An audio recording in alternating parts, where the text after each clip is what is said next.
hear often that every security engineer needs to be a coder as well. Maybe 3 years ago that was true, but the world has changed thanks to vibe coding.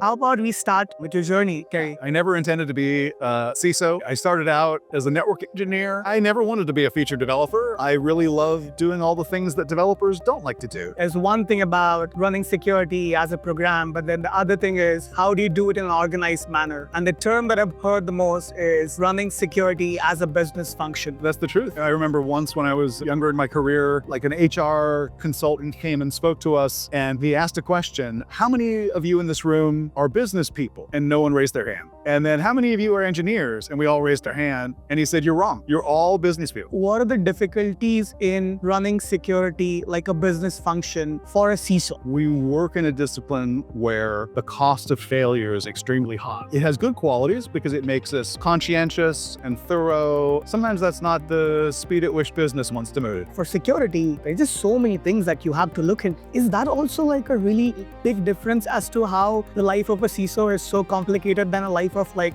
maybe a CRO? Let's maybe take the example of a CFO. The CFO has a lot of jobs and there's a lot of moving pieces, but at the end of the day, they have the tool they need. Do you think AI is at the stage of helping with some of these deterministic and non-deterministic things?